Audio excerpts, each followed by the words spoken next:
Hi all, ಇದು Saturday morning. ಪ್ರತಿದಿನ morning ರುಟೀನ್ನೇ share ಮಾಡಿದ್ರೆ ನಿಮಗೂ ಕೂಡ ಬೋರ್ ಆಗ್ಬೋದು ಅಂತ ಹೇಳಿ ಇವತ್ತು ಪುಳಿಯೋಗರೆ ಗೊಜ್ಜು ರೆಸಿಪಿನ ತೋರಿಸ್ತಾ ಇದ್ದೀನಿ.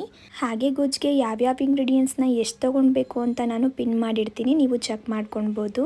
ಇವಾಗ ಒಂದು ಕಡಾಯಿಗೆ ಧನಿಯಾ, ಜೀರಿಗೆ, ಮೆಂತ್ಯ, ಮೆಣಸು, ಸಾಸಿವೆ, ಬ್ಯಾಡಗಿ ಮೆಣಸಿನ್ಕಾಯಿ, ಬಿಳಿ ಎಳ್ಳನ್ನ ಹಾಕೊಂಡು ಡ್ರೈ ರೋಸ್ಟ್ ಮಾಡ್ಕೊತಾ ಇದ್ದೀನಿ. ಬಿಳಿ ಎಳ್ಳು ಬದಲು ಕಪ್ಪೆಳ್ಳನ್ನು ತೊಗೊಳ್ಬೋದು, ಆದರೆ ಲಾಸ್ಟಲ್ಲಿ ನಾವು ಹಾಕೊಳ್ಬೇಕು, ಇಲ್ಲಾಂದರೆ ಸೀದೋಗ್ಬಿಡುತ್ತೆ.